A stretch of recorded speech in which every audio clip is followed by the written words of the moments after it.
Dear students, welcome to this lecture. This lecture is concerned with the topic of representation. प्रतिनिधि अथवा प्रतिनिधित्व के विषय से ये वीडियो लेक्चर संबंधित है। इससे पहले का जो मेरा लेक्चर था वो भी प्रतिनिधि के संदर्भ में था, प्रतिनिधित्व के सिद्धांत के संदर्भ में था।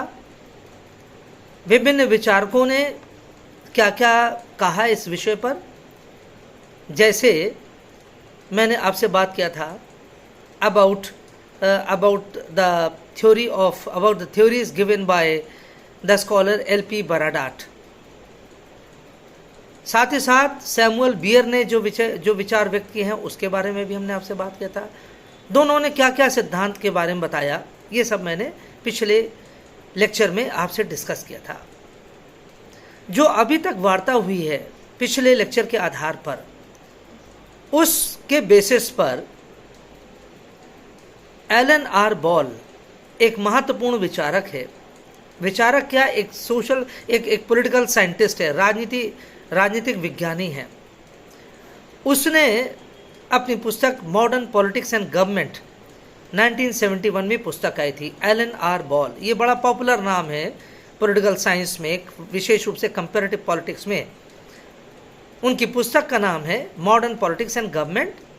This came in the year 1971। इन्होंने अब तक का जो डिस्कशन हुआ था बराडात के बारे में, सैमुअल बियर के बारे में,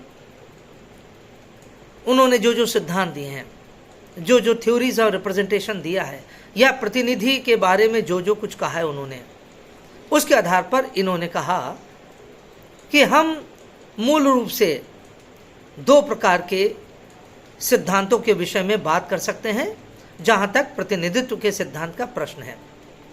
based on the arguments given by और the theories given by Samuel Beer, L.P. Baradat, these are the two main scholars.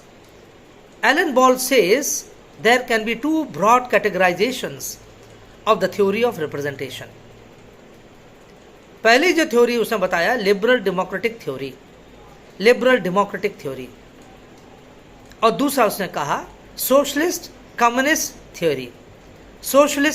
Theory, और the liberal democratic theory of representation and second socialist communist theory of representation. अब देखिए, जहां तक ये बात है जो बॉल कह रहा पहला सिद्धांत के बारे में, ये लिबरल डेमोक्रेटिक थ्योरी के बारे में बात कर रहा है। लिबरल डेमोक्रेटिक थ्योरी, जैसे जब मैंने आपसे बराडात के बारे में बात किया था या सैमुअल बियर के बारे में बात किया था, वहां पर आपको याद हो मैंने लिबरल थ्योरी के बारे में भी कहा था, या क्लासिकल थ्योरी के बारे में कहा था, जो J.S. मिल के द्वारा जो कहा गया था और A.V. डाइसी ने जिसको सपोर्ट किया था। That is faith in the common people, that faith in the rationality of the common people. जो बॉल ने कहा है कि liberal democratic principle of representation is based in the basic notion of the rationality of the people. It believes in the inherent wisdom of the people, that people's choices, that people's initiative, they are true, they are original। इसलिए उन्होंने कहा कि when it comes to the election of the representatives who can represent the masses, he says that the representatives carry the voice of the common people। ये classical theory का एक form है जो मिल ने बात कही थी। इसको और आपके लिए रिफॉर्म्ड वे में एलन बॉल ने इसको कहा आज के संदर्भ में।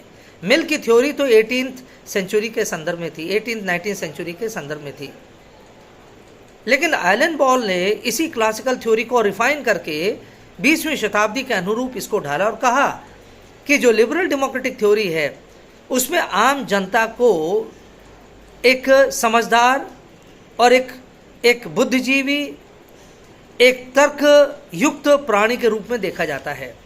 ही इज अ रैशनल क्रीचर, वो तर्क है उसमें, वो तर्कवादी है, वो रैशनल है, वो समझदार है।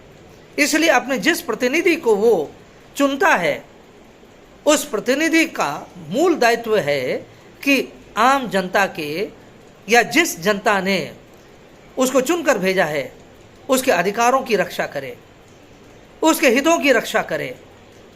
उस प्रतिनिधि का सबसे बड़ा दायित्व वही है that he should be the voice of the common people. If he is going to the parliament, if he is going to the assembly, he is supposed to speak on behalf of the people, that very people who have elected him and who have sent him to that place which is called as parliament or assembly। जिस आम जनता ने उस प्रतिनिधि को चुनकर भेजा है वो इस विश्वास के आधार पर कि वो वहां पर जाकर संसद में या विधानसभाओं में जाकर जनता के ध्वनि को मुखरित करेगा, जनता के हितों के लिए वो लड़ेगा, जनता के हितों पर कुठाराघात होने से बचाएगा। और इसलिए लिबरल थ्योरी और liberal democratic theory it repossess lot of faith in the representative of the people. वो जनता के अधिकारों के लिए, उसको जनता के अधिकारों को अक्षुण्ण रखने के लिए, करने के लिए उसको चुना जाता है, ना कि किसी सरकार के आवाज बनने के लिए, ना कि किसी शासक की आवाज बनने के लिए, ना किसी व्यवस्था की को सपोर्ट करने के लिए। उसको सपोर्ट करना है, समर्थन करना है, कार्य करना तो आम जनता के लिए करना जिसने उसको बड़ी उम्मीदों से चुनकर भेजा है। और इस आधार पर बॉल ने कहा कि liberal democratic theory believes in the limiting the powers of the government. सरकार की शक्तियों पर नियंत्रण, सरकार की शक्तियों पर अंकुश लगाना जरूरी है। If you want to make a representative, a successful creature of the people, then there has to be limitations on the powers of the government। उसने कहा दोनों चीजें साथ नहीं चल पाएगी। बॉल ने कहा कि सरकार की अभूतपूर्व शक्तियां और प्रतिनिधित्व का दायित्व दोनों साथ साथ नहीं चल सकती। लोगों के अधिकारों का रक्षण तभी हो पाएगा प्रतिनिधियों के माध्यम से जब सरकार की शक्तियों पर कुछ अंकुश लगे। Only when there is some limitations on the powers of the government is not supposed to be absolute। आपने देखा होगा, ये पढ़ा तो है ही, आपने अमेरिका के संविधान को पढ़ा है, वहाँ पर आपने theory of checks and balances को पढ़ा है और theory of separation of powers को पढ़ा है। And that implies a constitutional government, that is the presence of constitutional government is must. आपके टॉपिक में भी कॉन्स्टिट्यूशनल गवर्नमेंट है और उसमें लिबरल डेमोक्रेटिक थ्योरी वहां पर भी है। So the liberal democratic theory of constitutionalism believes in a constitutional state. What is a constitutional state? A state is constitutional which is not only run on the basis of constitution, rather a state where there is separation of powers and the theory of checks and balances in order to keep the government under checks, in order to limit the powers of the government, in order to limit the despotism or the authoritarianism of the government। इसलिए बड़ा close relationship है संविधानवाद में और प्रतिनिधित्व के सिद्धांत के मध्य। अगर हम लिबरल डेमोक्रेटिक थ्योरी के बात को कि अगर हम विश्लेषण करें, इसकी चर्चा अगर करें, वर्णन करें, that is unless the state practices constitutionalism, यदि किसी राज्य में, राजनीतिक व्यवस्था में संविधानवाद नाम की चीज नहीं है तो इसका तात्पर्य प्रतिनिधि, जनता का प्रतिनिधि असफल हो जाएगा, निष्फल हो जाएगा। He won't be able to carry the mandate or the wishes or the desires of the people, that is to protect the rights of the people, the prime purpose for which he has been elected and he has been sent to the parliament or the assembly। आपने संभवतः पढ़ा होगा कि John Stuart Mill, he was also elected on the ticket of the conservative party। Conservative party के ticket पर उसको चुना गया था and he had gone to the House of Commons, but there he broke from the party chains. वो दलीय जो राजनीति थी या दलीय तथाकथित दलीय अनुशासन था उससे वो बाहर आ गया और उसने सभी वर्गों के लिए बात कहना शुरू कर दिया। जो कंजर्वेटिव पार्टी थी उसका अपना एक निश्चित एजेंडा था, उसी एजेंडा को ध्यान में रखकर उसको टिकट दिया गया था पार्टी के द्वारा और ये उम्मीद करी जाती थी जाएगा वहां पर पार्टी के हितों के लिए बात करेगा। लेकिन when John Stuart Mill went to the parliament, he spoke in the favor of everyone, not only the ruling classes, that not only the privileged classes, but also for the weaker sections, also for women, also for the disadvantaged sections, that is the labor and the working classes. इसलिए और बाद में जब उसकी आलोचना हुई उसके दल के द्वारा, then he resigned from his party. He resigned from the membership of the House of Commons. इसलिए ये बहुत अनिवार्य है कि प्रतिनिधित्व का लोकतांत्रिक, जनतांत्रिक, उदारवादी सिद्धांत संविधानवाद में विश्वास करता है और सरकार की शक्तियों पर अंकुश लगाने के लिए बात करता है, तभी ये उदारवादी दृष्टिकोण सफल हो सकता है। लेकिन यदि सरकार के पास अभूतपूर्व शक्तियां हैं तो वहां पर ना संविधानवाद होगा और ना ही वहां पर जनता का प्रतिनिधि कुछ कार्य कर सकता है जनता के लिए। दूसरी बात, ये जो लिबरल डेमोक्रेटिक थ्योरी है, it repossess faith in the about not only in the rationality of the people but in the voting capacity of the people, in the adult franchise। ये दो बड़ी इंपॉर्टेंट चीजें हैं जो लिबरल डेमोक्रेटिक थ्योरी से जुड़ी है, अर्थात वयस्क मतदाता, that is adult franchise, adult जिसे हम कहते हैं यूनिवर्सल सफरेज, और साथ साथ द वोटिंग कैपेसिटी और the voting rationality of the people और द कॉमन पीपल। ये सिद्धांत ये मानता है कि व्यक्ति के अधिकार समान होते हैं। जॉन स्टुअर्ट मिल भी यही मानता था, पिछले इलेक्शन में बताया था मैंने, classical theory. He believed in the adult suffrage, though he was conservative to some element, to some extent, but he massively believed in the equality of the individuals।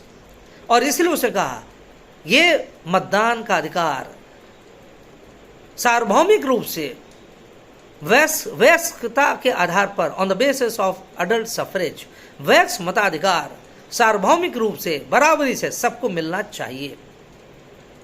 और कहता है कि इलेक्शन से कम आम जनता जो सामने आएगी, हर एक व्यक्ति को, हर एक मतदाता को चिंता है, सबसे बड़ी चिंता है अपने अधिकारों को लेकर। The prime worry that every individual is overcome with is regarding his or her rights, his or her personal rights, his fundamental rights, his basic rights, his elementary rights। जब तक व्यक्तियों के मौलिक अधिकार या आधारभूत अधिकार सुरक्षित नहीं हो पाएंगे तो आम जनता, जिसे हम नागरिक कहते हैं, वो भी सुरक्षित नहीं रह सकती। इसलिए वो कहता है हर एक व्यक्ति को सार्वभौमिक मताधिकार का वयस्क आधार पर, अडल्ट बेसिस पर उसको अधिकार मिलना चाहिए। और कहता है कि आम जनता जब भी वोट करेगी अपने हितों को जरूर ध्यान रखेगी, वो शासक के हितों को नहीं रखेगी कि फला पार्टी को हमें जिताना इसलिए क्योंकि उसकी पॉलिसीज बहुत अच्छी है। कहता है हर एक व्यक्ति जिस भी पार्टी को वोट देगा उसका ध्यान हमेशा इस बात पर रहेगा कि संभवतः यह राजनीतिक दल मेरे अधिकारों को अधिक अच्छे प्रकार से सुरक्षित रख सकता है। And with this fond hope he takes part in the voting procedure. कहता है जो वोटिंग होती है, the voting capacity of every individual is rational. कोई व्यक्ति बिना माइंड के एप्लीकेशन के कोई वोट नहीं करता। He says that person will only be of unsound mind, irrational person. ऐसा एलन बॉल क्या कहता है? एलन बॉल यही कह रहा है कि हर एक व्यक्ति जो डेमोक्रेटिक पार्टिसिपेशन, जो डेमोक्रेटिक वे में वोटिंग कर रहा है, पार्टिसिपेट कर रहा है political affairs, he is supposed to be rational, he is supposed to be a sane individual, he is supposed to be a rational creature or a thinking person। और अगर कहते हैं संभवतः जो अनसाउंड माइंड का होगा उसको वो आएगा नहीं चुनाव में वोट डालने, उसको क्या पड़ा हुआ है। इसलिए he has firm faith, he says liberal democratic theory has firm faith in the voting capacity or the voting wisdom of the individuals who vote for their representatives। They have faith in the adult suffrage, in the universal suffrage. Another thing they have faith in the theory of representation is the element of secret ballot and the will of the electors. The secret ballot, that is ballot by secret means, and the will of the electors.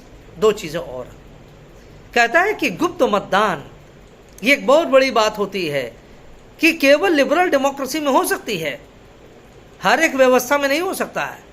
हर एक व्यवस्था में कहता है राजतंत्र क्या है, कुलीन तंत्र क्या है, निरंकुश तंत्र क्या है, अधिनायकवाद क्या है, साम्यवाद क्या है। ये तो वो सारी व्यवस्थाएं हैं जहां पर अगर चुनाव का अधिकार दिया जाता है, वोट डालने का अधिकार दिया जाता है, तो शासक वर्ग हमेशा वो नजरें गड़ाए बैठा रहता है कि किसको वोट डाला जा रहा है, which political party or which person is being voted by the common people. So they will never allow a secret ballot.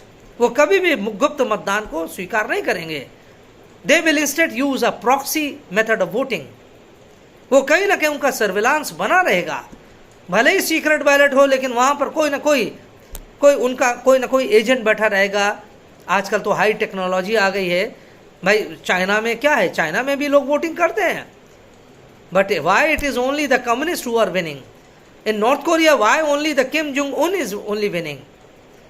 In other countries too, wherever the so called voting rights are there for the common people, why only one political party, why only certain individuals coming from that typical political party, they are winning elections after elections? इसका मतलब है there is no secret ballot. इसका मतलब है there is no secrecy in the voting procedure. और कहता है secret ballot तो केवल लोकतांत्रिक उदारवादी शासन व्यवस्थाओं में ही हो सकता है, और क्योंकि वो एक डेमोक्रेसी का सिद्धांत है। Because secret ballot ensures the will of the electors, अर्थात चुनाव करने वाले लोगों की इच्छाओं का सम्मान करता है, उसका दमन नहीं करता है कि पहले जानकारी कर ले कौन किसको चुनाव में जिता रहा, उसके बाद उसी तरह से इलेक्शंस को रिगिंग कर ले। He says the will of the electors is sought to be protected only through the secret ballot and through the agencies or mechanisms of adult franchise and voting and free voting by the qualified or competent people. इसलिए इन सारी चीजों में ये जो liberal democratic principal है उसका अटूट विश्वास है। इसी तरह से कॉन्स्टिट्यूशनलिज्म का limitations on the power of the government, जब आप संविधानवाद के चैप्टर को आप पढ़ेंगे तो वहां पर इस थ्योरी को ना बोलिएगा लिबरल डेमोक्रेसी थ्योरी, क्योंकि वो भी इस बारे में विश्वास करता। What is constitutionalism? संविधानवाद आखिर है क्या? संविधानवाद का तात्पर्य है सरकार की या शासन की शक्तियों पर नियंत्रण या अंकुश, लिमिटेशंस और checks on the powers of the government. अब वो चेक कहां से लगाया था? संविधान के द्वारा। लेकिन संविधान में प्रावधान होना चाहिए कि वहां पर सेपरेशन होना चाहिए, जो मॉन्टेस्क्यू कहता है separation theory of separation of powers. हमारे भारत के संविधान में भी article 50 ensures the separation of executive from judiciary. कार्यपालिका और न्यायपालिका को अलग अलग रखा गया है अनुच्छेद 50 के अंतर्गत भारत संविधान में। So we have limited separation of powers in our constitution, but then again there are many more checks, there are many more checks on the government insofar as the autonomy, insofar as the independence of the judges are concerned. जब हम judicial independence के बारे में बात करते हैं, जो आपका एक टॉपिक है, जब हम न्यायिक स्वतंत्रता के बारे में बात करते हैं, तो आपने पढ़ा होगा कि न्यायाधीशों को अनेक प्रकार से सुरक्षित रखने का प्रयास किया गया भारतीय संविधान के अंतर्गत। सिक्योरिटी ऑफ द टेन्योर, उनके कार्यकाल की सुरक्षा, 65 साल की आयु तक प्रत्येक सुप्रीम कोर्ट का जज कार्य करेगा, हाई कोर्ट का जज 62 साल की आयु तक कार्य करेगा।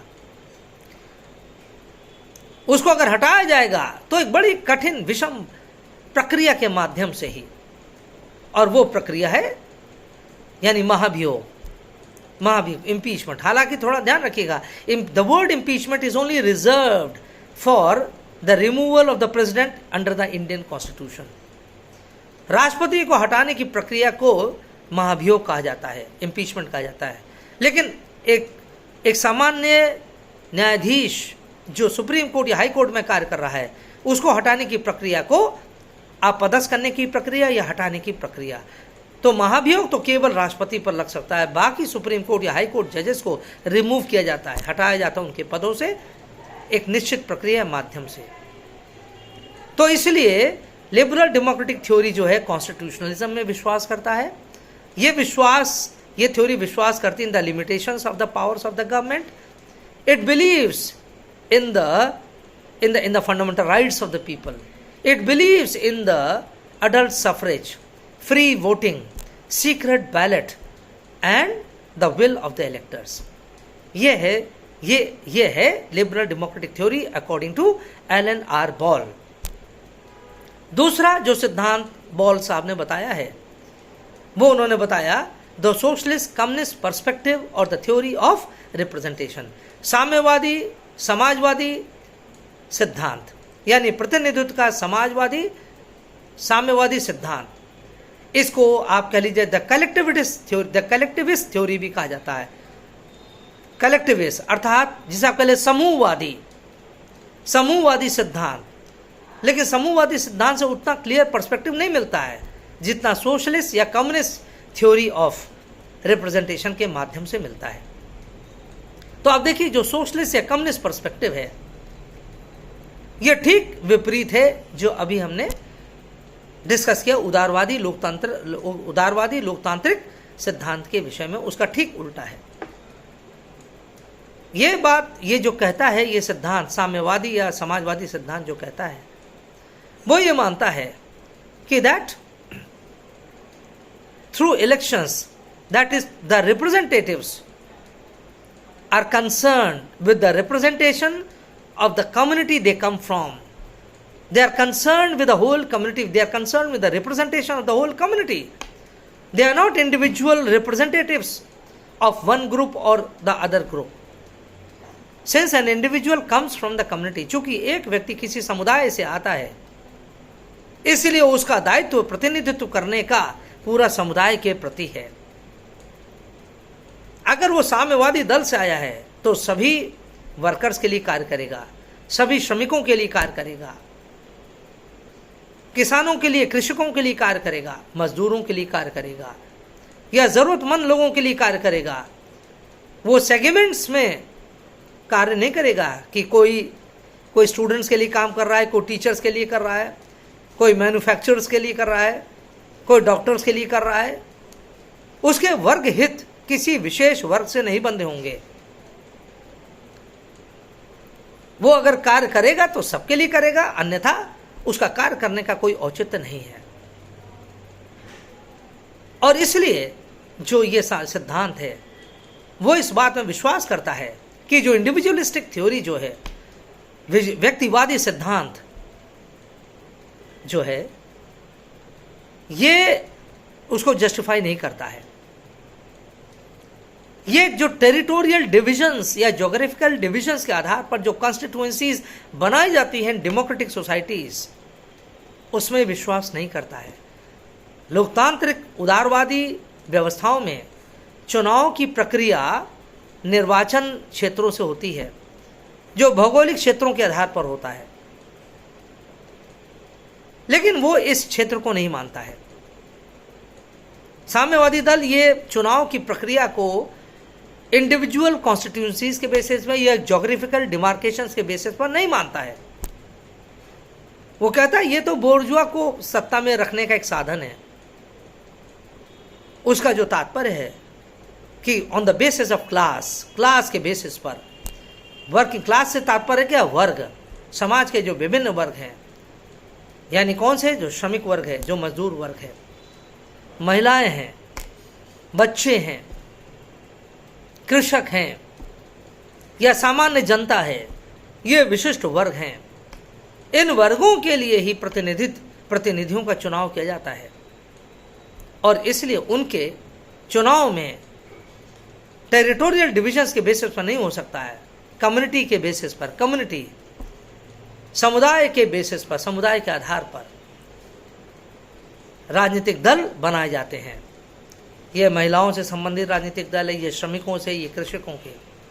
कहता लेकिन ये प्री सोशलिस्ट सोसाइटी में होता था। कहता ये पूर्व समाजवादी, पूर्व साम्यवादी सरकारों में तो मल्टीपल पॉलिटिकल पार्टीज रह सकती हैं, कोई इस वर्ग को रिप्रेजेंट कर रहा है, कोई कैपिटलिस्ट को कर रहा है, क्योंकि वो समाजवाद से पूर्व की स्थिति थी। लेकिन ये कहते हैं once a socialist state has been achieved, एक बार समाजवादी राज्य का निर्माण जब हो जाएगा तो वहां पर डिफरेंट पॉलिटिकल पार्टीज काम नहीं करेंगे, वहां पर तो केवल एक राजनीतिक दल होगा। There will be only one political party and that party will be working for the community, for the classes, for the common masses and for the weaker sections। कहते इस आधार पर और भी दल बनाए जा सकते हैं, लेकिन दलों का निर्माण या दलों की जो उद्घोषणा पत्र है उसमें बोर्जुआ या कैपिटलिस्ट क्लास या इंडस्ट्रीज क्लास या बिजनेस क्लास को उनके हितों के बारे में कोई वार्ता नहीं होनी चाहिए, क्योंकि यही तो एक्सप्लॉइटिंग क्लासेस थे, यही तो शोषणवादी तत्व थे, वर्ग थे।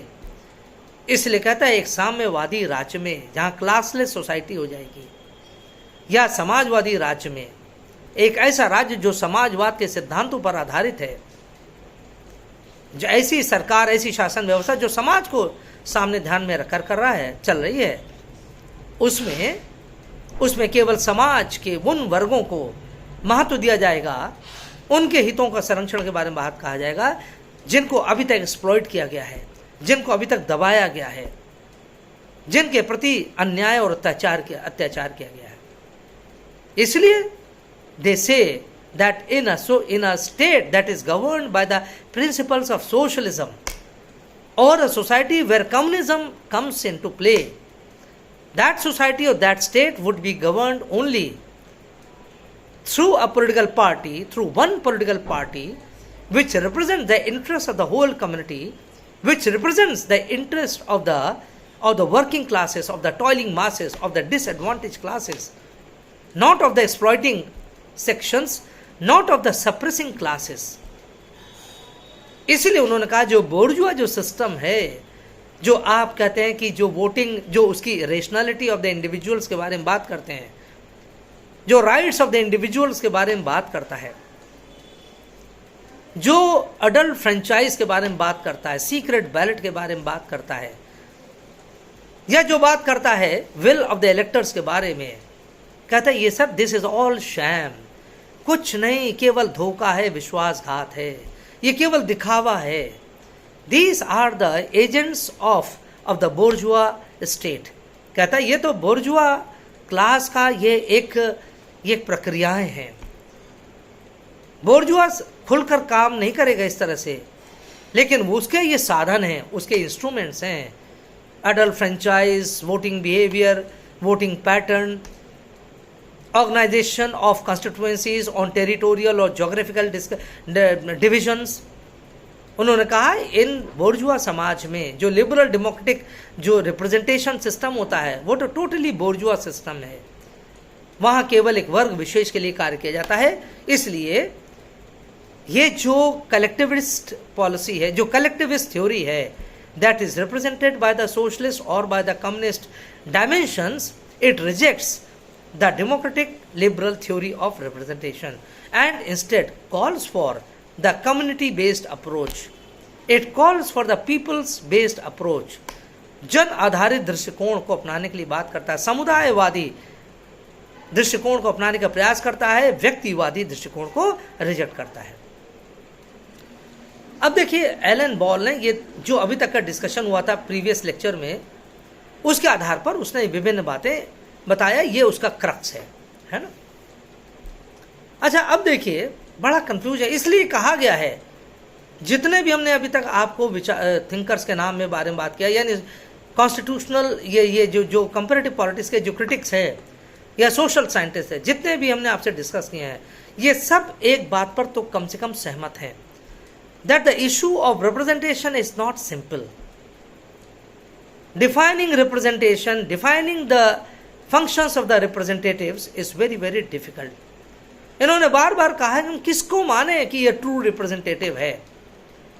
कंजर्वेटिव थ्योरी में जो रिप्रेजेंटेटिव्स आते हैं क्या वो वास्तव में सही हैं, जो एक ऑर्डर को, एक हायरार्की को बनाए रखने के लिए बात करते हैं, जो एक सिस्टम जो चला आ रहा है स्टेटस को बनाए रखने के लिए बात करते हैं, हम उसको, उनकी बात को माने? या एलिटिस्ट थ्योरी को जो ये कहता है कि भाई लीडरशिप सब में नहीं प्रिवेल करती है, जो मोस्का और जो गेटनो मोस्का या परेटो या रॉबर्ट मिशेल्स या जेम्स बर्नहम, जितने भी सारे विचारक हैं, थिंकर्स हैं, जो कहते हैं कि एलिटिस्ट थ्योरी में ही काबिलियत होती है, जनजात वही लीड कर सकते हैं। भाई लेनिन ने यही बात कही, वो साम्यवादी होकर भी उसने कहा, जोसेफ स्टालिन ने इसी बात को कहा कि not every person is born to rule. Communist party जो थ्योरी देता है, the vanguard of the communist revolution, the vanguard of the communist revolution, ये लेनिन ने कहा था। उसने कहा था कि साम्यवादी क्रांति का अग्रिम पंक्ति में कौन होगा? लेनिन कहता है that will be the CPSU, that is communist party of Soviet union. यानी साम्यवादी क्रांति में अग्रिम पंक्ति की भूमिका कौन निभाएगा?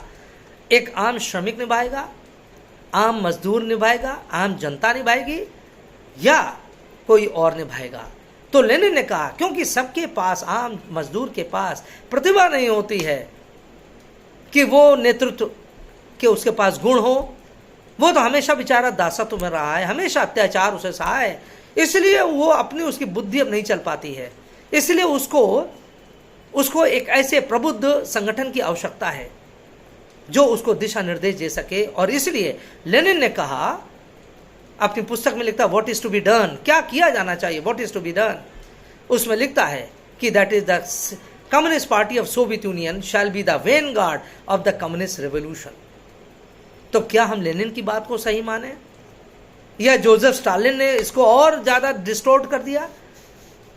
जोसेफ स्टालिन ने कहा कि नहीं, it is not the communist party of Soviet union, it is the dictatorship of the leader of the party, it is the dictatorship of the leader of the party, of the communist party, that will ensure a robust and efficient leadership for the communist revolution। अब देखिए कितनी बड़ी बड़ी बात कह रहे हैं। कहते कम, जो लेनिन ने कहा उस सिद्धांत को भी खारिज कर दिया। उसने कहा ये इतना बड़ा संगठन लेकर क्या काम करेंगे, पार्टी का जो नेता है उसका निरंकुश नेतृत्व होना चाहिए। अगर आपको पूंजीपतियों से मुक्ति पाना है, पूंजीपतियों के राज्य से मुक्ति पाना है, तो आपका साम्यवादियों का एक ऐसा नेतृत्व हो जो निरंकुश हो। निरंकुश यानी ज़्यादा अनुनय विनय पर नहीं, सबको अपने साथ रैली करे, अपने साथ जोड़ ले और लीडरशिप ऐसी प्रदान करे कि पूरा एक साम्यवादी क्रांति कर सके। देखिए इसलिए किस थ्योरी को सही माना जाए कि जो डेमोक्रेटिक जो थ्योरी कहती है कि रिप्रेजेंटेटिव का क्या कार्य है, जैसे अभी हमने बताया, उन्होंने कहा कि भाई लोगों के अधिकारों का संरक्षण करना है, इसीलिए प्रतिनिधि चुने जाते हैं कि वो पार्लियामेंट में जाएं, वहाँ लोगों के अधिकारों के लिए बात कहें, लोगों को बचाएं, सरकारी जैसे आपके लिए ना दमन से बचाएं। इस सिद्धांत को हम स्वीकार करें, यह जो साम्यवादी लेनिन या स्टालिन कहते हैं।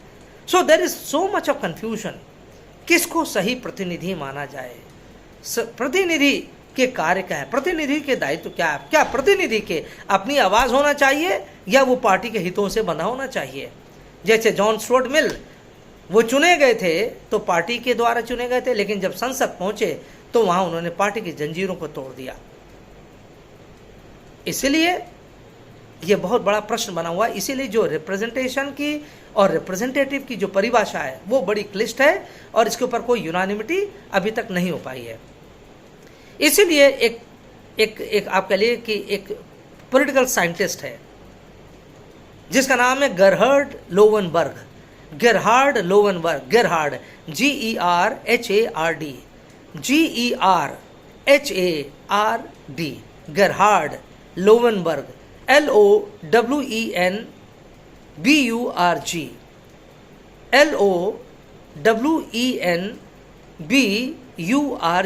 लोवेनबर्ग, गेरहार्ड लोवेनबर्ग। इन्होंने एक आर्टिकल लिखा था 1978 में, और उस अच्छा, इनके साथ एक विचारक और थे गरहर्ड लोवेनबर्ग के साथ, चिंग किम लिम, चिंग लिम किम, चिंग CHING, चिंग लिम LIM, लिम किम KIM, किम, चिंग लिम किंग।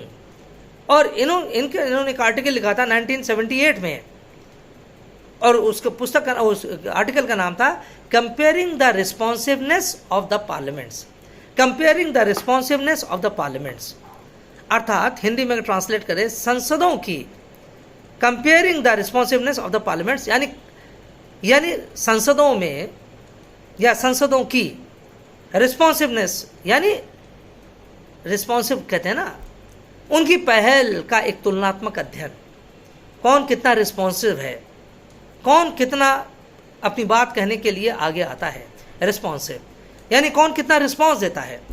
किसी ने हमसे कोई प्रश्न पूछा, हमने उसका रिस्पॉन्स कैसे दिया, इसे कहते हैं रिस्पॉन्सिवनेस। तो इनके आर्टिकल का नाम था comparing the responsiveness of the government of the parliaments. इन दोनों विचारकों ने, गरहार्ड लोवेनबर्ग और किंग लिम किम ने, अपने 1978 के आर्टिकल में comparing the responsiveness of the parliaments, यहां पे इन्होंने एक सिद्धांत दिया, responsiveness factor of the representatives, responsiveness factors of the system, यानी रिस्पॉन्सिवनेस, यानी जिस आपके लिए रिस्पॉन्सिव कौन कितना है, यानी प्रतिनिधित्व का सिद्धांत कहते 4 बातों से ये सिद्ध होगा। यानी इन्होंने तो लिखा ही लिखा, एक और साथ में एक और बात के विचारक थे, बात क्या है, उसी के लगभग सेम समय में, उनका नाम था Heinz Eulau, Heinz Eulau, HEINZ, Heinz HEINZ, Heinz Eulau, ELAU, Eulau. इनकी पुस्तक, इन्होंने भी एक आर्टिकल लिखा था उसी के ईयर, मेरे ख्याल से 77 में ये आर्टिकल आया था, political science and government, political science and government. नहीं, इनकी ये पुस्तक का नाम नहीं था, इनका पुस्तक का नाम था, इनके आर्टिकल का नाम था the puzzle of representation, correct कर लीजिए, the puzzle of representation by Heinz Eulau, the puzzle of representation in the year 1977। इन्होंने भी रिस्पॉन्सिव फैक्टर को उठाया, रिस्पॉन्सिवनेस के फैक्टर को उठाया और कहा कि 4 प्रकार के रिस्पॉन्सिवनेस फैक्टर को हम देख सकते हैं।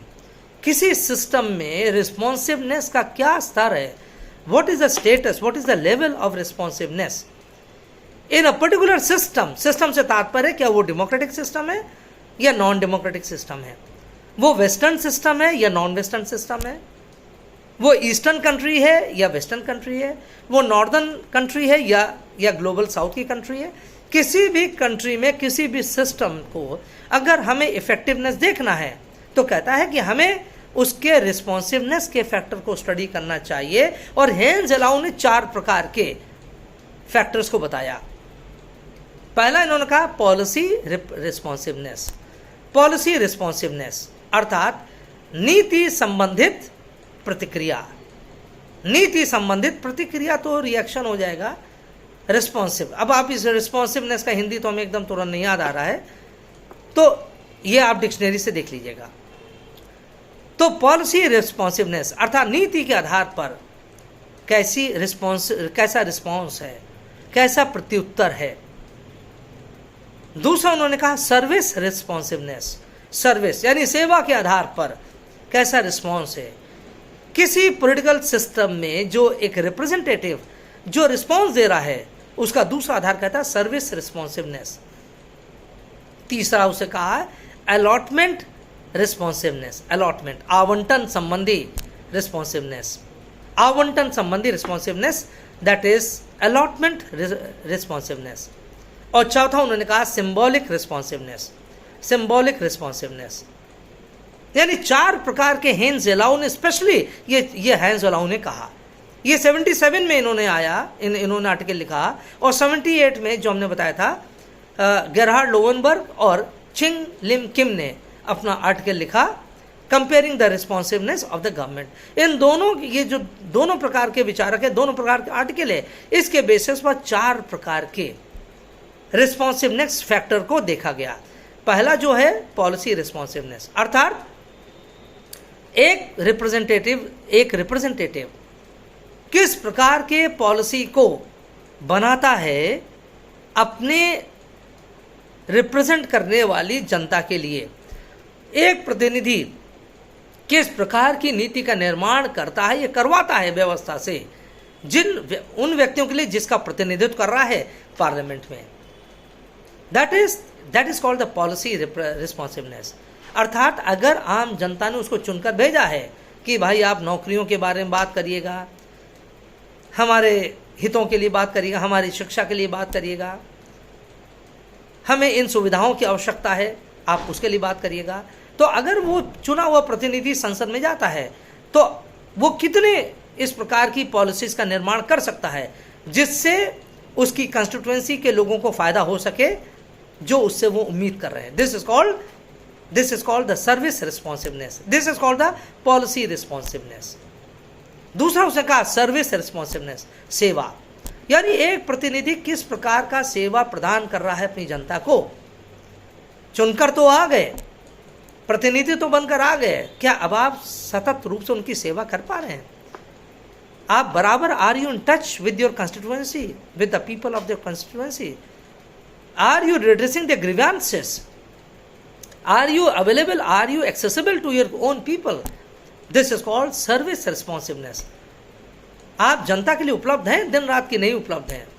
If there is no connection it means the service responsiveness factor is nil. कहता है रिप्रेजेंटेटिव और रिप्रेजेंटेटिव सिस्टम की इससे सफलता या असफलता दिखती है। तीसरा उसने बताया अलॉटमेंट रिस्पॉन्सिवनेस, अलॉटमेंट, आवंटन संबंधी, यानी यह तात्पर्य है कि बजटरी अलोकेशन, यानी आपके कंस्टिट्यूएंसी को धन चाहिए, किसी स्कूल का निर्माण करना, विद्यालय का निर्माण करना है, या पुस्तकालय का निर्माण करना है, या किसी स्टेडियम का निर्माण करना है, अस्पताल का करना है निर्माण, इसके लिए आपको बजट चाहिए, आप उसको अपने क्षेत्र में लाने के लिए। So has your representative been able to get the required amount sanctioned by the system? क्या सरकार से, शासन व्यवस्था से आप उतना आवंटन करा पाए, उतना धन का आवंटन करा पाए? और अगर आपने नहीं कराया तो आपकी निर्वाचन के क्षेत्र तो ये समझेंगे कि आपने कुछ काम ही नहीं किया। So the effectiveness of the responsive factor is also observed और गॉज्ड थ्रू दिस अलॉटमेंट रिस्पॉन्सिवनेस। और चौथा उन्होंने कहा सिंबॉलिक रिस्पॉन्सिवनेस, सिंबॉलिक यानी सांकेतिक रिस्पॉन्सिवनेस, सिंबॉलिक अर्थात आप तो सब कुछ काम कर रहे हैं, but you should also be seen to be always ready for everything. कहते इसके अन्यत्र, इसके अलावा भी एक प्रतिनिधि से जो एक आम जनता आपके क्षेत्र की जो उम्मीद करती है, क्या आप उसकी ओर इशारा करते हैं कि मैं आपके लिए तैयार हूँ, जिस भी काम होगा, जो भी मेरा क्षमताएं होंगी, जहाँ तक क्षमता हो, मैं उन सबको कार्य करने के लिए प्रयास करूँगा। This is called symbolic responsiveness. केवल यही नहीं कि धन ले आए और सेवा प्रदान कर दिया, पॉलिसी बनवा दी, नहीं, इसके अतिरिक्त बहुत लोगों को आवश्यकता होती है। किसी घर में कोई समस्या है, किसी के पास धन नहीं है, कोई उधारी में पड़ा हुआ है, कोई मानसिक रूप से विक्षिप्त हो गया है, कोई अस्पताल में पड़ा है। This is called symbolic responsiveness, where you are always ready to show your solidarity with the individual people, with the individual person of your constituency. इसलिए कहता आज के संदर्भ में हेन सिलाउ, किम लोवेनबर्ग और चिंग लिम किम, ये सभी विचारक, ये सभी सोशल साइंटिस्ट ये कहते हैं कि रिप्रेजेंटेशन को लेकर जहाँ पर इतना ज़्यादा समस्याएं हैं, वहाँ पर कम से कम इतनी चीज़ों को एक रिप्रेजेंटेटिव के द्वारा ध्यान रखा जाना चाहिए। एक और पॉलिटिकल साइंटिस्ट से बड़ा इंपॉर्टेंट है जिसका नाम है J.W. गार्नर। J.W. गार्नर, जिसके नाम सुनते हैं गार्नर तो बहुत ही फेमस पॉलिटिकल साइंटिस्ट है, जो उसको हम लोग पढ़ते हैं, BA1 से पढ़ते हैं, political science begins and ends with the state. राजनीति शास्त्र का या राजनीतिक विज्ञान का आरंभ तथा अंत ही राज्य के अध्ययन से होता है। अब खैर ये तो पुरानी डेफिनेशन हो गई, आज को उसको स्वीकार नहीं किया था। Political science has become too wide. राज्य तो उसका बस एक बिंदु भर है, बहुत सारी स्टेट और नॉन स्टेट सब आज पढ़ा जाता है, डोमेस्टिक इंटरनेशनल पॉलिटिक्स सब पढ़ा जाता है। लेकिन गार्डनर ने अपनी पुस्तक पॉलिटिकल साइंस एंड गवर्नमेंट, जो उसने 1953 में किताब लिखी थी, 1953 में किताब आई थी political science and government by J.W. Gardner, वहाँ पर उसने ये उठाया, एक बात और स्पष्ट किया, जहाँ पर अभी तक हमने बताया हेन जेलाउ ये सब लोग क्या कह रहे हैं, वहाँ पर इसने भी एक बात स्पष्ट किया कि आज का प्रतिनिधि भले ही सब प्रकार के कार्य करने को तैयार, कम से कम डेमोक्रेटिक कंट्रीज में तो सब कुछ करने के लिए तैयार है। समाजवादी या साम्यवादी देशों की बात अलग है, वो कहता है वहाँ तो एक आयरन वॉल होती है, आयरन कर्टन होता है, वहाँ पर कुछ पता नहीं चलता है, सामने कुछ और है, पीछे कुछ और है। वो सेंट्रलाइज्ड स्टेट होता है। अ सोशलिस्ट स्टेट और a communist state is basically centralised state, it is a totalitarian state. इसलिए वहाँ पर वास्तव में दिखता नहीं है हो क्या रहा अंदर। इसलिए वो कहता है कि that in a democratic liberal system a representative is functioning at multiple levels. At multiple levels, अनेक स्तरों पर एक प्रतिनिधि कार्य करता है और 3 स्तर पर वो विशेष रूप से बात करता है। कहता है at the level of constituency, निर्वाचन के क्षेत्र पर, दूसरा at the level of the state in which he is there, और तीसरा जो कहता है at the level of the party. At the level of the party, at the level of the state, and at the level of the constituency, at the level of the state, and at the level of the political party. 3 स्तरों पर वो कार्य करता है। पहला स्तर क्या कहता है? कॉन्स्टिट्यूएंसी, अर्थात जिस भी अपने निर्वाचन सभा का या क्षेत्र का प्रतिनिधित्व कर रहा है, उसका वो प्रतिनिधित्व करता है। वहाँ के जनता की, अपनी जनता के हितों को वो उठाता है संसद में या असेंबलीज में, उनकी आवश्यकताओं की ओर, उनकी मुश्किलों, उनकी दुश्वारियों के प्रति वो व्यवस्था का या शासन व्यवस्था का ध्यान आकर्षण करता है। So at the constituency level he suppose to highlight the problems of his people. ये तो हो गया कॉन्स्टिट्यूएंसी के लेवल पर। दूसरा कहता है स्टेट के लेवल पर। एक प्रतिनिधि लोकतांत्रिक उदारवादी राज्य में वो राज्य के स्तर पर भी काम करता है। He is working at the level of the state also. और ये कई बार अपेक्षा किया जाता है कि केवल उसका रोल अपने निर्वाचन क्षेत्र तक, अपनी जनता तक सीमित नहीं होगा, बल्कि वो पूरे राज्य के लिए कार्य करेगा। He will be functioning for, अगर मान ली he is a member of the parliament, तो राज्य क्या हुआ? The nation, the state will become his constituency. अगर वो संसद का सदस्य है, इंग्लैंड की संसद का सदस्य है, या अमेरिका के कांग्रेस का सदस्य, किसी भी सदन का सदस्य, या भारत में लोकसभा या राज्यसभा का सदस्य है, तो गार्डनर ने कहा his duty will be then to work not only for the constituencies coming from, rather he will be expected to work for the whole of the country, for the whole of the nation state. इसलिए और कहता है कि कभी कभी तो वो उसको पूरे देश के लिए, पूरी व्यवस्था के लिए कार्य करना, व्यवस्था नहीं, पूरा स्टेट के लिए, पूरी नेशन के लिए कार्य करना अधिक अनिवार्य हो जाता है अपने राज्य के, अपने निर्वाचन क्षेत्र के बनिस्बत। Because parliament is meant for the whole country. Parliament is meant for the whole people, for the whole people of the country. Therefore, his role is no less important to represent the whole country and to represent the interests of the common people. That is no less than representing the interest of his own constituency. अपना निर्वाचन क्षेत्र के लोगों के लिए जितना वो कार्य करता है, उतना ही कम से कम उसको चिंता रहती है पूरे राज्य की, देश की, यानी होनी चाहिए। और तीसरा कहता है at the level of the party, जिस राजनीतिक दल से वो प्रतिनिधि है, उस राजनीतिक दल का भी उसको ख्याल रखना पड़ता है। He has to forward, he has to promote the interests of the political party he has been elected from. जिस भी राजनीतिक दल से चुनकर आया है संसद में या असेंबली में, उस राजनीतिक दल के लिए उसको कार्य करना होगा। यह भी उसका अभिन्न उत्तरदायित्व है। उसके हितों के लिए बात करना पड़ेगा और उसके लिए कार्य करना पड़ेगा। इसलिए गार्नर कहता है कि एक प्रतिनिधि का दायित्व केवल एक या दो स्तर पर नहीं होता, मूल रूप से तीनों स्तर पर होता है। लेकिन यहां वो संशय व्यक्त करता है कि अधिकांश ये क्लियर नहीं हो पाता है कि एक प्रतिनिधि, एक रिप्रेजेंटेटिव को किन चीजों के लिए विशेष रूप से कार्य करना चाहिए। कहते हैं कभी कभी इसमें कंफ्यूजन हो जाता है। और कंफ्यूजन क्या, whether he should be seen to be working for the constituency he is coming from, whether he should be working for the whole nation, for the entire population, not only for his own constituency or people, or should he be actively promoting the interests of the political party first than his own constituency or the people of his country.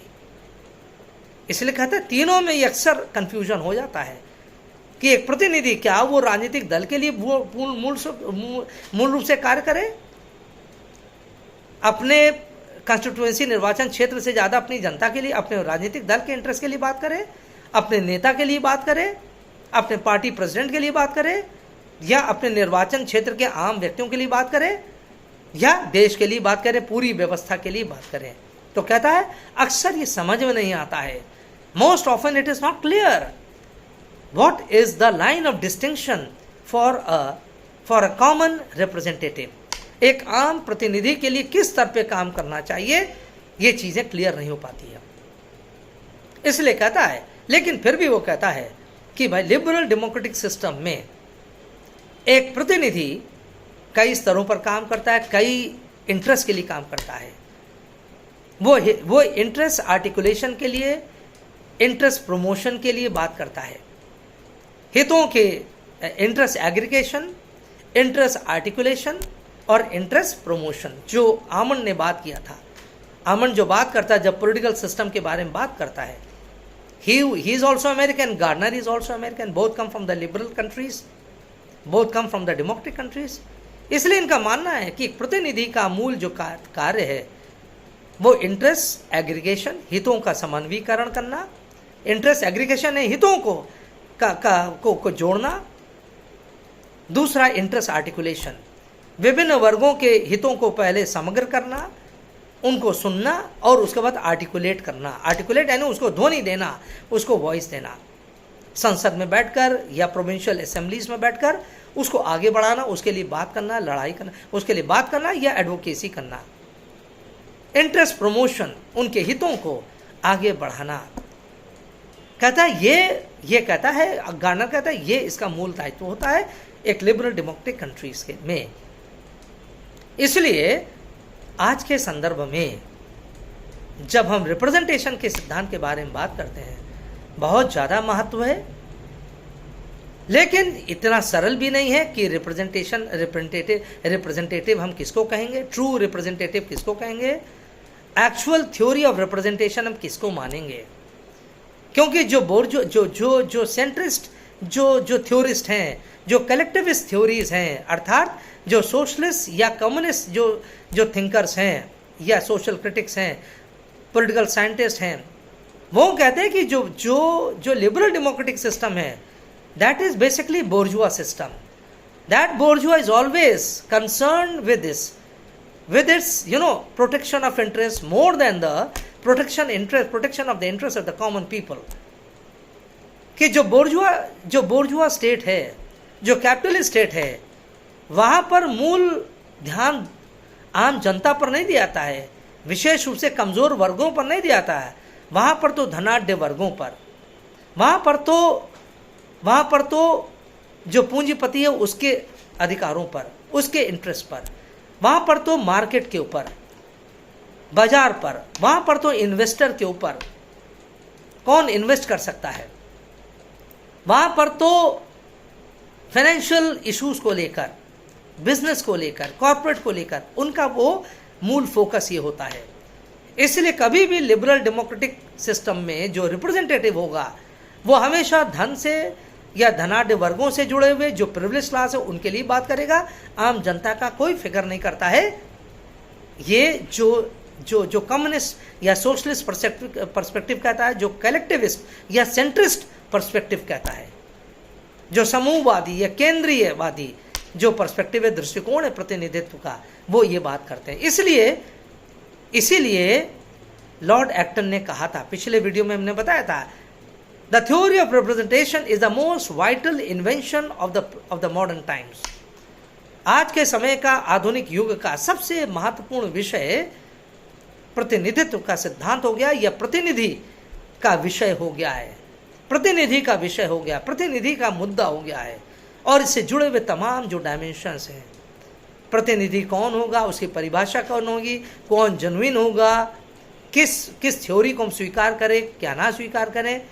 अगर आपको याद हो, जब हम आपसे अभी बात कर रहे थे पिछले वीडियो लेक्चर में, जब हमने बरादात के बारे में बताया था, उसने रिएक्शनरी थ्योरी के बारे में कहा है, उसने एलिटिस्ट थ्योरी के बारे में कहा है, उसने कंजर्वेटिव थ्योरी के बारे में कहा है, उसने लिबरल थ्योरी के बारे में कहा है, और साथ साथ उसने रेडिकल थ्योरी के बारे में कहा, अतिवादी सिद्धांत। और रेडिकल थ्योरी तो मानती है, जो रूसों से प्रेरित थ्योरी है, बरादात ने जो 5वें सिद्धांत को बताया है रेडिकल थ्योरी।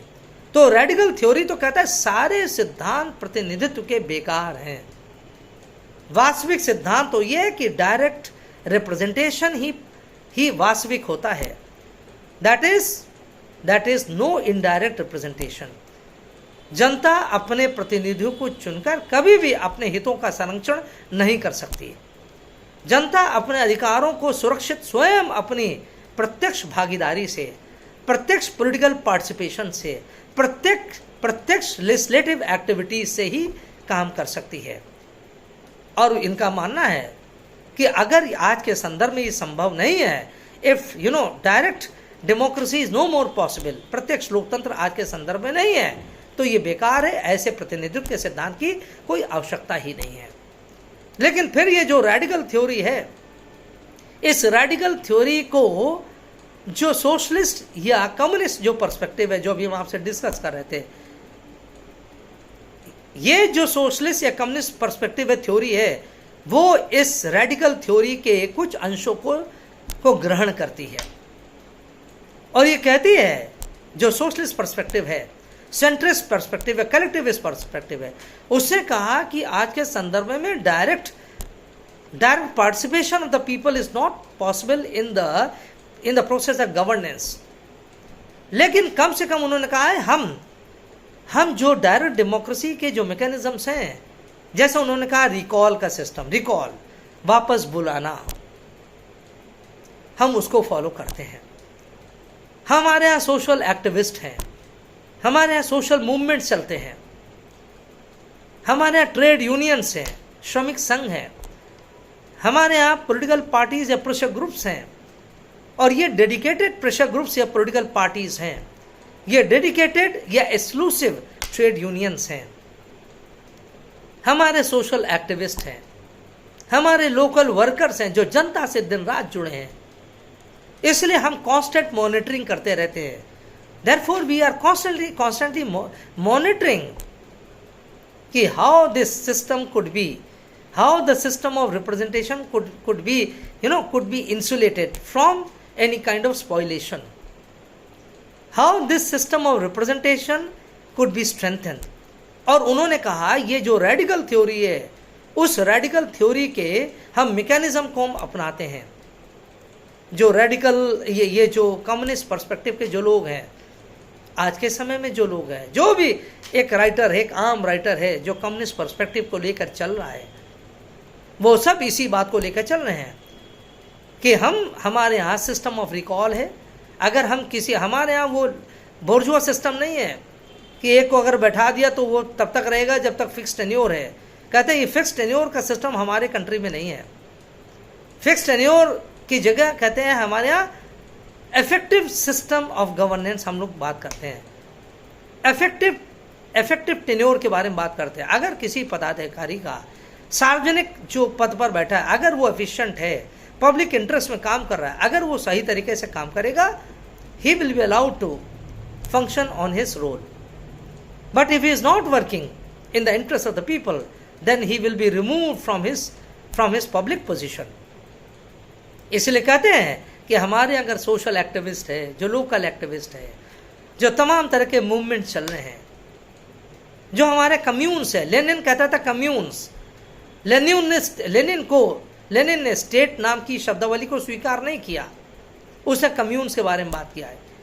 इसीलिए सोवियत यूनियन में उसने कहा कि एक कम्यून सिस्टम को उसने कहा हमारे यहाँ कम्यून्स हैं। यानी कम्यून्स क्या है? पीपल्स ग्रुप है। कम्यून्स का मतलब है it is a form of the state, a large grouping of common people, self govern people जिसे कहते हैं। इसलिए उन्होंने कहा जो हमारे यहाँ जो आज के जो पॉलिटिकल साइंटिस्ट है, जो कम्युनिस्ट या सोशलिस्ट पॉलिटिकल साइंटिस्ट है, they subscribe to this radical theory, जो बर्नार्ड ने पांचवा सिद्धांत दिया है उसको। तो इसलिए काफ़ी ज़्यादा इसके ऊपर तर्क वितर्क हैं, किस सिद्धांत को स्वीकार किया जाए, किस सिद्धांत को ना स्वीकार किया जाए, ये आज भी डिबेट का प्रश्न बना हुआ है। But all said and done, जो हेंस जलाउ ने, गेरहर्ड लोवेनबर्ग ने, और साथ साथ जो किम ने जो बात कही अपने 77-78 के रिसर्च पेपर में, comparing the responsiveness of the governments, या जो उनका द पजल ऑफ रिप्रेजेंटेशन, जो उन्होंने अपने लेखों में कहा, उन्होंने जो कैटेगराइजेशन किया रिस्पॉन्सिवनेस का, एक प्रकार से यही एक न्यूट्रल मैकेनिज्म हो सकता है टू जज the role and the functions of the representatives. अगर ये लोग 4 स्तर पर अगर एक्टिव हैं, अगर सही तरीके से कार्य कर रहे हैं, then their functions would be justified. Otherwise if the representatives, be it in the liberal democratic system or in the collectivist system, if they do not perform their functions, their basic functions as per the classification given by Lowenberg, then they will not be characterized as a genuine representative of the people. लेकिन फिर भी आज का अगर वैश्विक trend देखें, if you go by the global trend, which theory most closely justifies the theory of representation, तो निश्चित रूप से कहा जा सकता है it is the liberal democratic theory. liberal democratic theory जो इसका सिद्धांत है, जो सेपरेशन ऑफ पावर्स के बारे में बात करती है, जो theory of checks and balances के बारे में बात करती है, थ्योरी जो कॉन्स्टिट्यूशनलिज्म संविधानवाद के बारे में बात करता है, जो इंडिपेंडेंस ऑफ द जजेस के बारे में बात करता है, जो बात करता है इन द ओपन सिस्टम, जो बात करता है in the faith in the adult suffrage and in secret ballot, इन तमाम चीज़ों के बारे में जो सिस्टम बात करता है, जो थ्योरी बात करती है, that is the liberal democratic theory. और संभवतः यह आश्चर्य का विषय नहीं कि इसी वजह से ही barring a few states, most of the states in this global community, they have adopted this liberal democratic system of representation. तो अगर ग्लोबल ट्रेंड को हम देखें तो बहुत कुछ हमको देखने को मिलेगा कि ये दुनिया किस ओर जा रही है, किस प्रतिनिधित्व के सिद्धांत को स्वीकार कर रही है। तो निश्चित रूप से उदारवादी लोकतांत्रिक प्रतिनिधित्व के सिद्धांत को आज विश्व के अनेक देश इसको स्वीकार कर रहे हैं, and India is also one of them. हमने तो आज से नहीं, सन 75 वर्ष हो रहा है, when our country became independent, a free constitution was enacted which enshrined these basic characteristics of the liberal democratic governance, and therefore the theory of representation is a part of this liberal democratic system. इसलिए इसका महत्व है, इस theory का बहुत महत्व है।